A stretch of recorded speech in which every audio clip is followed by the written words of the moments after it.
New জার্সির নেওয়ার্কে বিশ্বকাপ দেখে ফেরার পথে এক ভয়াবহ হিট অ্যান্ড রান দুর্ঘটনায় মারিয়ানা ও মারিয়া নামের দুই নারী নিহত হয়েছেন।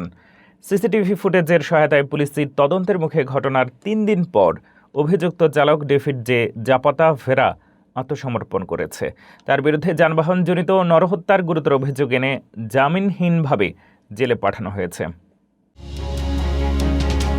নিউ জার্সির নেওয়ার্কে বিশ্বকাপ ফুটবলের আনন্দ মুহূর্তেই রূপ নিল বিষাদে। খেলা দেখে বাড়ি ফেরার পথে এক ভয়াবহ হিট অ্যান্ড রান দুর্ঘটনায় প্রাণ হারিয়েছেন দুই নারী। সিসিটিভি ক্যামেরায় ধরা পড়েছে সেই শিউরে ওঠা দৃশ্য।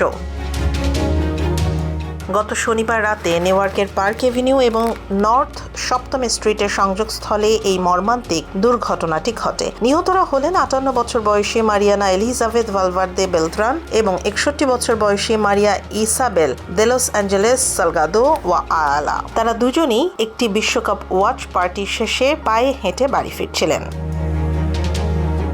প্রত্যক্ষদর্শীদের মতে জেব্রা ক্রসিং দিয়ে রাস্তা পার হওয়ার সময় ট্রাফিক লাইট পরিবর্তন হচ্ছিল। ঠিক সেই মুহূর্তে চালক গাড়ির গতি না কমিয়ে উল্টো এক্সিলারেটরে চাপ দিয়ে তীব্র গতিতে তাদের সজোরে ধাক্কা দেয়। ধাক্কার চোটে তারা শূন্যে ছিটকে পড়েন। গুরুতর আহত অবস্থায় তাদের ইউনিভার্সিটি হাসপাতালে নেওয়া হলে চিকিৎসকেরা মৃত ঘোষণা করেন। এই আকস্মিক মৃত্যুতে নিহতের পরিবার এবং আত্মীয় স্বজনদের মাঝে নেমে এসেছে গভীর শোকের ছায়া।